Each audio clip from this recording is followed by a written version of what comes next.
I don't want a useless old woman here while I'm pregnant, Chelsea said, not even looking up from her phone as she dropped the words like a weapon. I watched my son Brian nod along in agreement. Something inside me shattered like glass hitting concrete. You should find a new place to live, Mom, he added. His tone was calm, practical, like he was commenting on the weather, instead of throwing his 64-year-old mother out onto the street. If you're watching this, subscribe and tell me where you're watching from.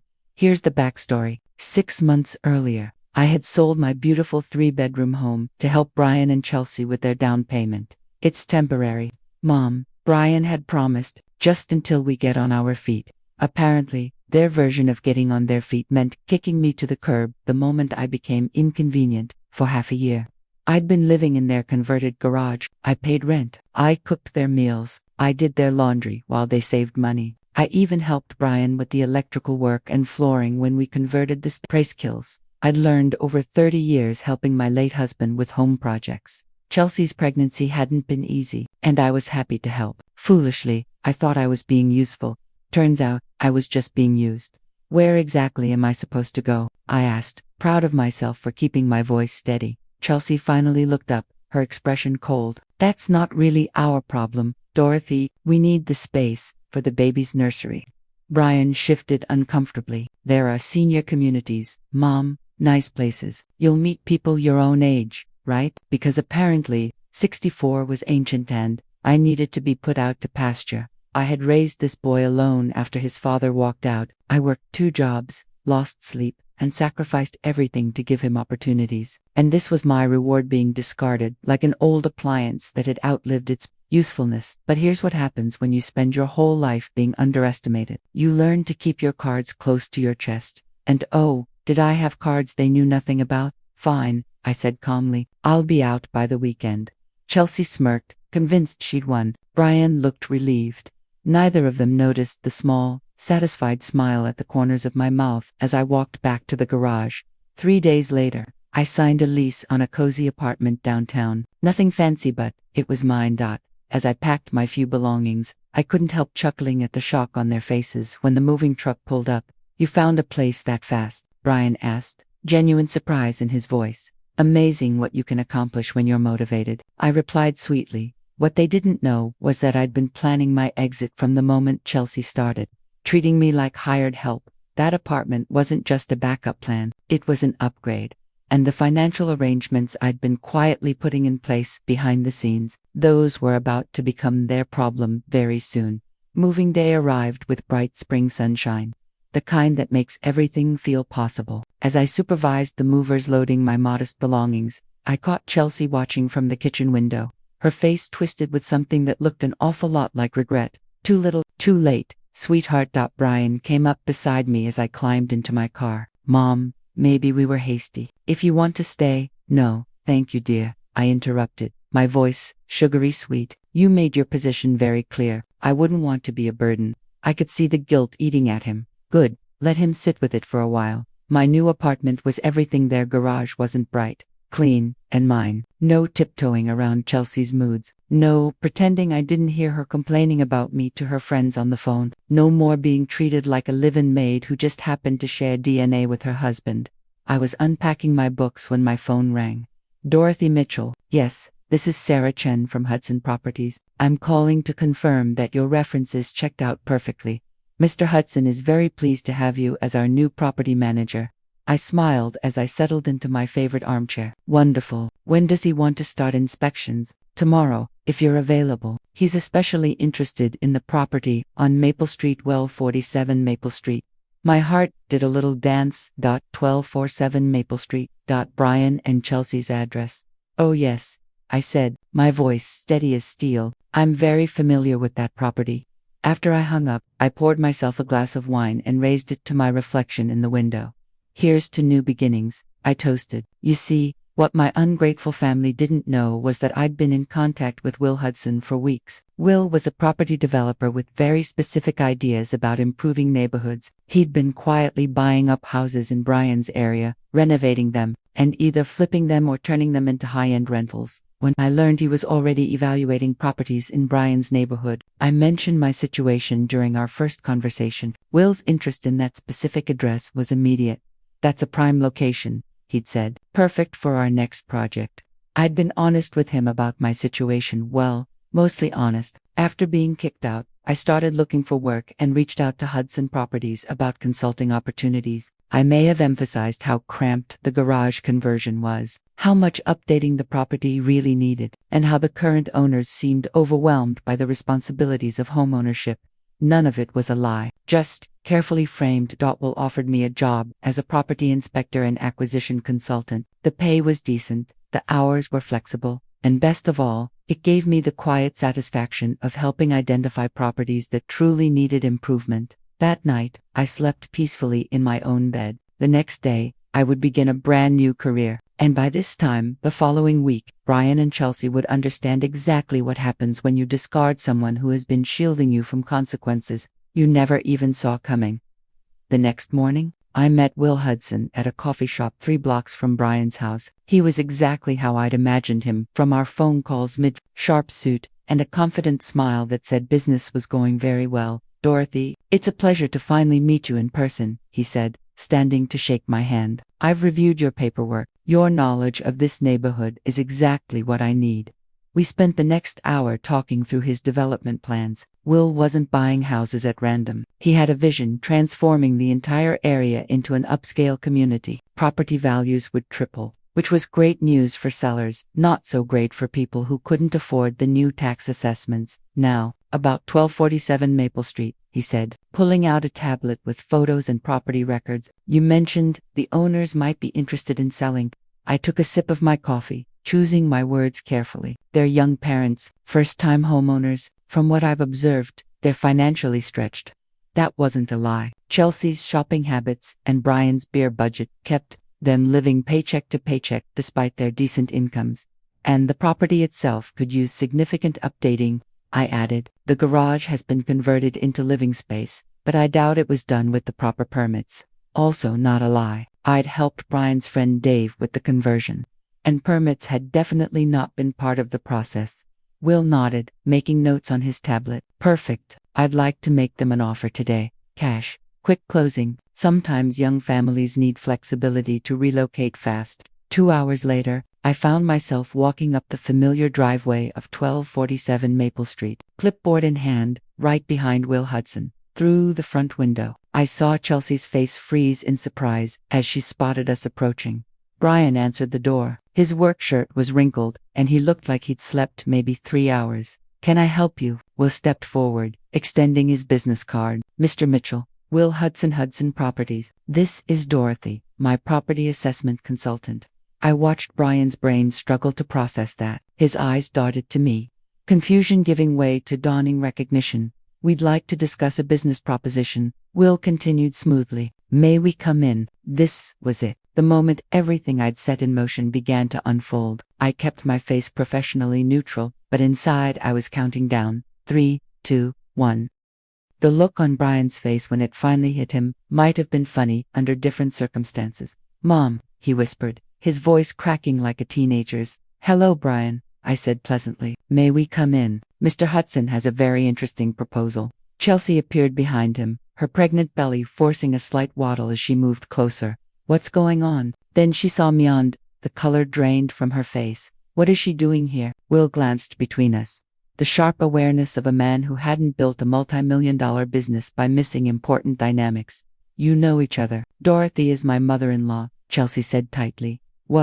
I corrected gently. "I was asked to find my own place, remember. Mr. Hudson offered me employment, and I mentioned this property might be available for development." The silence that followed was deafening. Brian's mouth opened and closed, like a fish gasping for air. Chelsea grabbed his arm so hard her knuckles turned white. Will cleared his throat. "Perhaps we should sit down and discuss business." They led us into the living room, the same room where Chelsea had called me useless just 4 days earlier. I settled into the chair I'd never been invited to use when I lived there, while Will spread his papers across their coffee table. He didn't waste time. "I'll cut straight to the chase," he said. "I'm prepared to offer you $450,000 cash for this property, with closing in 30 days. Chelsea gasped. They'd paid $380,000 just 18 months earlier with my help. That's very generous, Brian stammered. But we're not looking to sell. I understand, Will said with a nod. However, I should mention that we've identified this entire block for redevelopment. The city has already approved our plans for infrastructure improvements, new sewage systems, updated electrical lines, fiber optic cables. The construction will be extensive. I watched their faces as the reality settled in. Construction meant months of noise, dust, blocked streets, and limited access to their own property. Of course, Will continued calmly, there's also the matter of code compliance. Our preliminary assessment suggests that several properties in this area may have unpermitted modifications. Brian's Adam's apple bobbed as he swallowed hard. Unpermitted modifications, Will went on. Garage conversions, mostly. If the city discovers unpermitted work during the construction permitting process, they'll require full inspections of neighboring properties. His tone stayed neutral, but the warning couldn't have been clearer. Chelsea finally found her voice. How long would we have to decide? Well, Will said, glancing at his calendar, construction begins in 6 weeks. After that, living conditions will be challenging, but the offer stands until Friday. That gave them exactly 5 days to figure out how to come up with tens of thousands of dollars to bring their unpermitted garage conversion up to code or accept his offer and walk away with a tidy profit. As we got ready to leave, Will handed Brian his card. Think it over. Dorothy can answer any questions about the development timeline. Standing on their front porch, I allowed myself one small moment of satisfaction. Take care, you too, I said warmly. I hope everything works out for the best. My phone started ringing before I even reached my car. Brian's name flashed across the screen. I let it go to voicemail. Then Chelsea called. Voicemail. Then Brian again. The third time he called, I was settled into my apartment with a cup of tea, and I finally answered.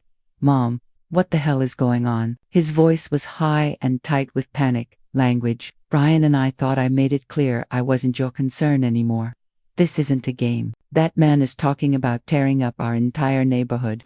Mr. Hudson is talking about improving it, I corrected. Property values in the area will increase significantly. That's good news for homeowners who want to sell. We don't want to sell. We just bought this house. With my money, I reminded him gently. $40,000 from my retirement savings, to be exact. Money I'll never see again. The line went quiet. Mom, I know we hurt you. Hurt me. I laughed, and it wasn't a pleasant sound. Hurt implies something accidental. You made a calculated decision to throw me away the moment I became inconvenient. Chelsea was emotional. The pregnancy hormones. Don't you dare blame this on pregnancy hormones, I snapped. Chelsea showed me exactly who she is, and you chose to support her instead of your mother. That's your right. You're adults, but actions have consequences.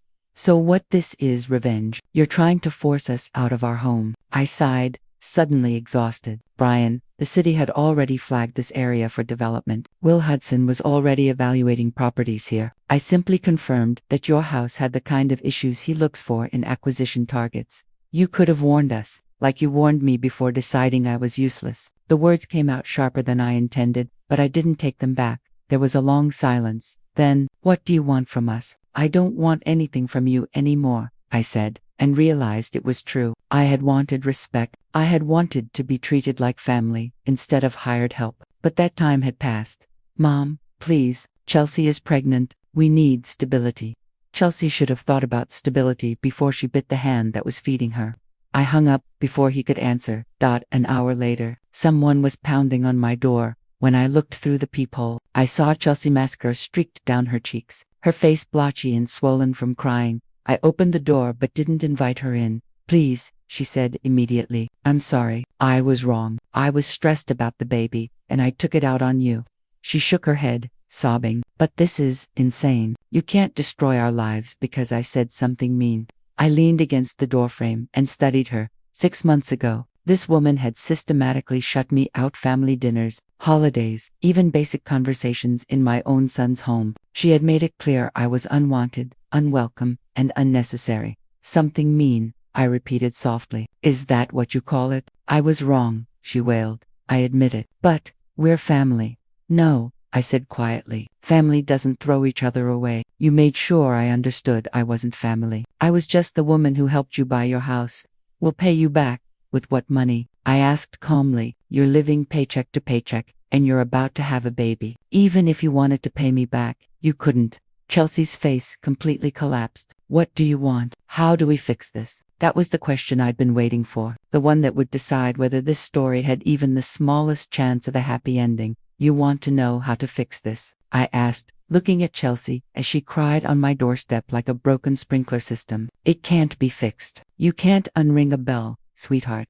Her expression flickered through half a dozen emotions before landing on raw, desperate anger. So that's it. You're going to ruin us because your feelings got hurt. My feelings got hurt. I repeated slowly. Chelsea, you called me useless to my face and convinced my son to throw me out of his home. I sold my house to help you, and you repaid me by treating me like a burden you couldn't wait to get rid of. I said I was sorry. You said you were sorry because you need something from me. I replied, there's a difference.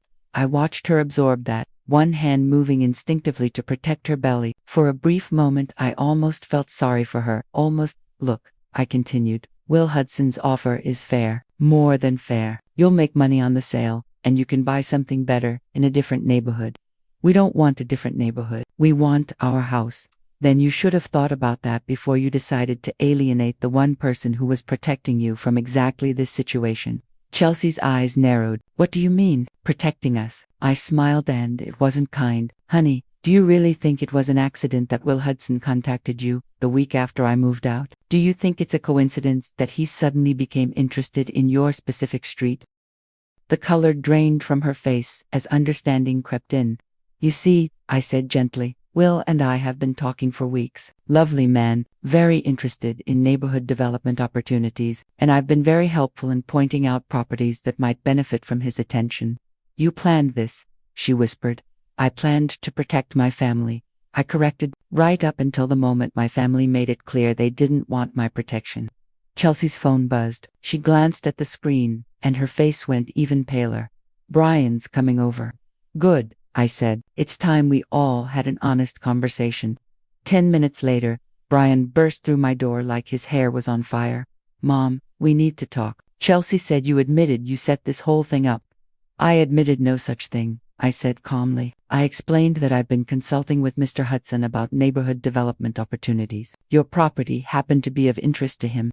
That's the same thing. No, Brian, it's not. Setting it up would mean I created the problem. I simply stopped preventing it. He stared at me, completely confused. What does that even mean? I walked into my kitchen and pulled a manila folder from the junk drawer. Inside were documents I'd hoped I would never have to show them 6 weeks ago. The city sent notice that your block was being evaluated for infrastructure improvement, I said. They needed to confirm that all properties were up to code before approving development permits. I handed Brian the first document. This is the notice. It was mailed to every property owner on Maple Street. His face went white as he read.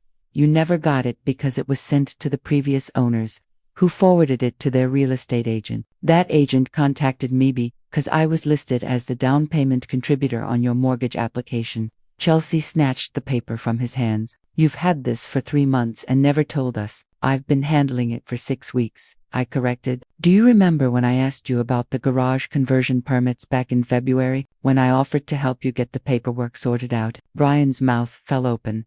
You told us it was just routine maintenance stuff.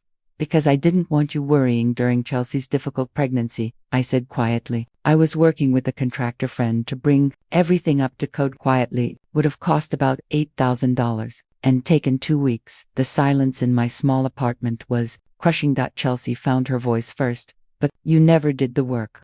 I smiled sadly. That was going to be my moving out gift to you. Everything properly permitted, fully up to code, ready for the city inspection. I had it all scheduled for next week. Brian collapsed onto my couch like his strings had been cut. After we kicked you out, I added gently, after you made your priorities clear. Will Hudson was always coming, Brian. The development was always happening. I was just going to make sure you were ready for it. The weight of what they had thrown away settled over them like a heavy blanket. Chelsea started crying again, but this time it was quiet, hopeless. The kind of crying that comes when understanding finally hits. Can you still fix it? Brian asked softly. I looked at my son, my baby boy who had grown up to break his mother's heart, and felt something inside my chest crack one final time. No, I said quietly. It's too late for that now. As I watched them leave, devastated and finally aware of the true cost of their cruelty, I couldn't help thinking that sometimes the most important lessons are also the most painful ones to learn. The next morning, I woke up to 3 missed calls from Brian and a text from Chelsea that simply read, "Please." I deleted the text and made myself coffee, settling into the calm, knowing the drama was unfolding exactly as I'd expected. By noon, Will Hudson called Doritz. "I wanted to update you. The Mitchell property owners requested a meeting. They're asking about payment plans for the code compliance work." I stirred honey into my tea, savoring the irony. "Payment plans? Yes," he said. "Apparently, they can't afford the $8,000 for permits and renovations up front. They're asking if we'd accept partial payments over time." "And your response?" I asked. I told them the construction timeline doesn't allow for extended payment schedules. The city needs compliance verification within 2 weeks, or the entire block gets red tagged during development. "Perfect," I said. "What did they say?" "The young man became quite emotional," Will replied. "Started talking about family obligations and how people should help family during a crisis." His voice stayed neutral, but I heard the question beneath it. "Family helps family, Mr. Hudson," I said evenly, "but only when the relationship is mutual." These particular family members made their position very clear about mutual obligations. "I see," he said. "Well, they've asked for the weekend to make a decision." After the call, I walked to my window and looked out at the city I'd lived in for 40 years. It was a beautiful spring, daybright.com, full of possibility. Perfect weather for new beginnings. My phone buzzed again. Another text from Brian. "Mom, we need to talk face to face. Please." I stared at it for a long moment, then typed back, "You had 6 months to talk face to face. You chose not to." The reply came immediately. "I'm coming over. I won't be home." But of course, I was home. I just didn't feel like pretending there was anything left to discuss. 20 minutes later, someone knocked on my door. I ignored it. The knocking turned into pounding. "Mom, I know you're in there. Your car is in the parking lot." I turned up the television and went back to my book. The pounding eventually stopped, but when I looked through the peephole, I saw Brian sitting on the hallway floor outside my door. He stayed there for 3 hours. When he finally left, he slid a piece of paper under the door.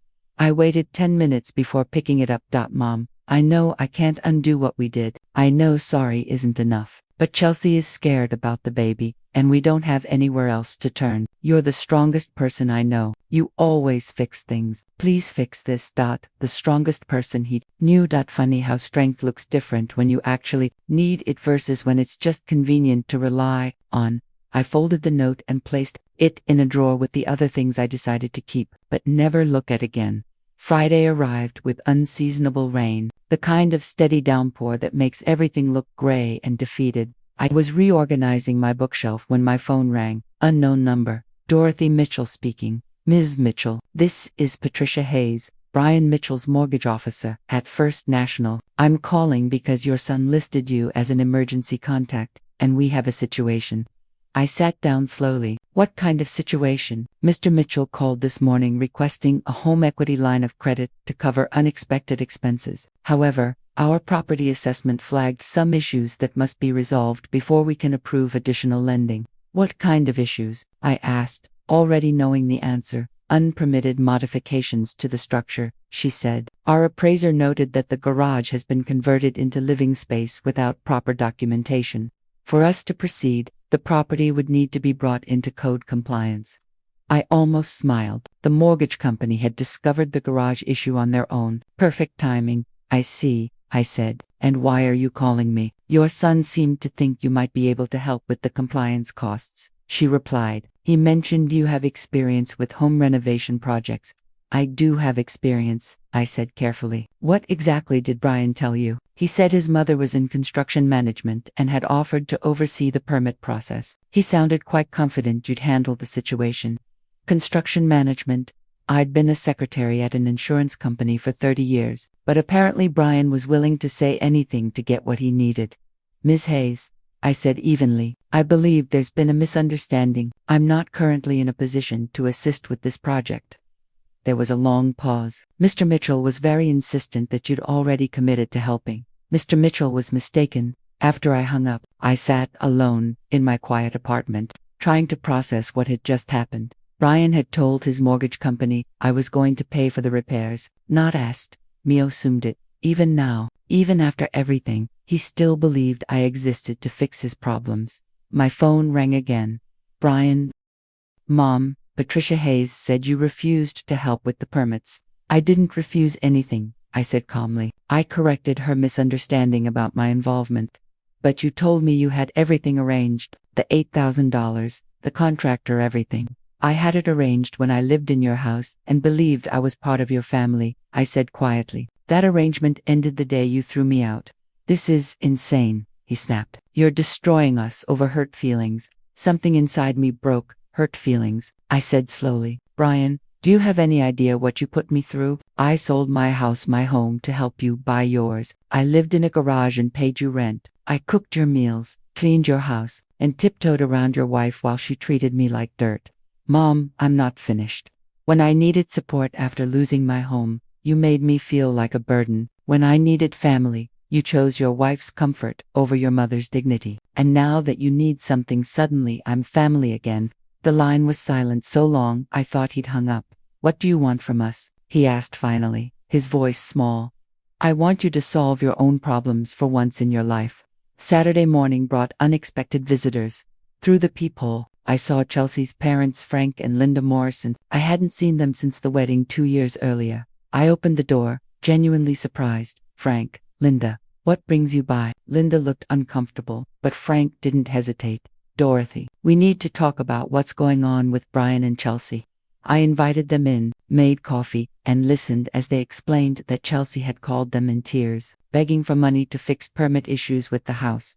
She's 8 months pregnant, Linda said softly. The stress isn't good for her, or the baby. Frank leaned forward. Dorothy, we know there's been some kind of family disagreement, but surely this can be worked out. We're all adults here.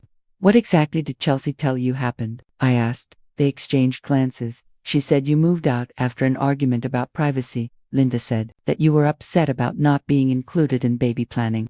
I set my coffee cup down carefully. Is that all? She also said you were hurt because they wanted to use the garage as a nursery instead of letting you live there permanently. Interesting.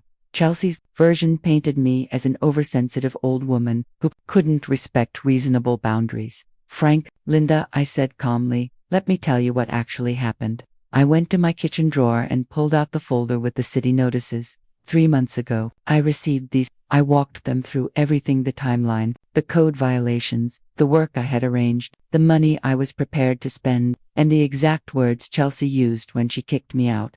Linda's face grew pale as I spoke. Frank's jaw tightened.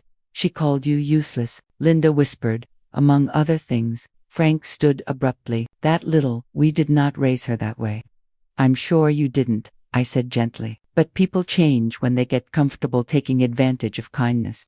Linda took a breath. Dorothy, what would it take to fix this? Not just the house, but the family. It was a fair question, asked by people who genuinely cared about doing the right thing. Linda, I said quietly, some things can't be fixed.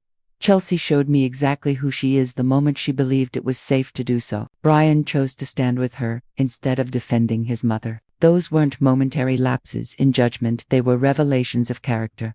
Frank nodded slowly, his expression grim. So, what happens now? Now, I said evenly. They deal with the consequences of their choices like everyone else does. And the baby? Linda asked quietly. The baby will be fine, I said. They'll sell the house to Will Hudson, make a profit, and find somewhere else to live. Chelsea will learn that actions have consequences, and Brian will learn that his mother isn't a bottomless well of unconditional support. As they prepared to leave, Frank paused at the door and turned back. For what it's worth, Dorothy, you're handling this exactly right. We'll be having a very serious conversation with our daughter. After they left, I sat alone in my quiet apartment and felt something shift inside my chest. For the first time in months, I felt genuinely at peace. Monday morning brought a phone call that changed everything. Dorothy, this is Will Hudson. We have a problem. I set my crossword puzzle aside. What kind of problem? I just got a call from city planning. Someone filed a formal complaint against our development project, claiming we're using intimidation tactics to force residents out of their homes. My blood went cold. Who filed the complaint? Frank Morrison, Will said. Apparently, He's a retired city council member with connections, Chelsea's father. I should have seen it coming. Well, I can explain, Dorothy. The city is launching a full investigation. They want to interview everyone involved in property acquisition for this project. That includes you. I closed my eyes. What kind of investigation? They're looking into whether Hudson Properties used unethical practices to pressure homeowners into selling. If they find evidence of intimidation or coercion, the entire development could be shut down. And my involvement: you're listed as a property consultant who provided inside information about specific addresses. They'll want to know how you identified the Mitchell property and what your relationship is to the owners. After Will hung up, I sat very still for a long time. Within 2 hours, my phone rang again. Mrs. Mitchell, this is Detective Sarah Chen with the City Planning Compliance Office. We'd like to schedule an interview regarding your consulting work with Hudson Properties. Of course, I said. When would be convenient? Today, if possible. This is time sensitive. The interview took place in a sterile conference room at City Hall. Detective Chen was younger than I expected, with sharp eyes and a quiet intensity that probably made people confess things. They never meant to say double quotes. Mrs. Mitchell, she began. Can you explain your relationship with Hudson Properties? I explained my role as a property consultant, my familiarity with the neighborhood, and how I identified potential development opportunities, and your relationship to Brian and Chelsea. Mitchell of 1247 Maple Street. Brian is my son, I said. Chelsea is his wife. Detective Chen's pen stopped mid-sentence. You recommended your son's property for acquisition. I identified it as a property that would benefit from Mr. Hudson's improvement project, I said. Yes, after being asked to move out of that same property. So they told you, I said calmly. Yes, Detective. Are you familiar with the city code violations at 1247 Maple Street? She checked her file. Unpermitted garage conversion. Yes. I spent 6 weeks trying to help my son resolve those violations. I arranged contractors, secured permits, and was prepared to pay for all compliance work. This was before Hudson Properties became involved. But you didn't complete the work. I was asked to leave the property before the work could begin. And then you contacted Hudson Properties. This was the moment everything balanced on. No, Detective, I said evenly. Hudson Properties contacted me. The development was happening with or without my involvement. I simply provided accurate information about property conditions. Detective Chen studied me in silence. Mrs. Mitchell, some people might see your actions as revenge against your son. I met her gaze without blinking. And some people might see my son's actions as elder financial abuse. I provided Mr. Hudson with factual information about documented code violations already known to the city. If that helped him make an informed business decision, then I did my job. The interview lasted another 2 hours. When it was over, Detective Chen walked me to the door. Double quotes, Mrs. Mitchell off. The record family disputes like this rarely end well for anyone. I nodded. Detective off. The record sometimes people need to learn that actions have consequences, even when those people are family. 3 days later, Will Hudson called again with news that would change everything one final time. Dorothy, the investigation is closed. I gripped the phone tighter. There was no fraud, no coercion, no unethical practices. The city confirmed that all our development procedures were legitimate, and your consulting work was completely appropriate. Relief washed over me. What about the complaint? I asked, withdrawn. Frank Morrison called this morning and apologized for wasting the city's time. Apparently, he had some enlightening conversations with his daughter. That afternoon, my doorbell rang. Through the peephole, I saw Brian and Chelsea. They both looked like they'd aged 10 years in the past week. I opened the door, but I didn't invite them in. Mom, Brian said quietly, we owe you an apology. Several apologies, Chelsea added, her voice barely above a whisper. I waited. My parents told us everything, Chelsea continued. What you did for us, how you were trying to protect us, how you were fixing everything, and her voice cracked. We threw it all away, Brian finished. We threw you away. I looked at my son, really looked at him. He'd lost weight. Dark circles framed his eyes. He looked genuinely broken. Yes, I said simply. You did. Can you forgive us? Chelsea asked. That it was the question I'd been dreading, because I wasn't sure of the answer. I can forgive you, I said finally, but I can't forget what you showed me about who you really are when you think it's safe to be cruel. We want to make it right, Brian said, desperation spilling into his voice. How? They looked at each other, then back at me. We don't know, Chelsea admitted. We don't know how to fix what we broke. You can't fix it, I said gently, but you can learn from it.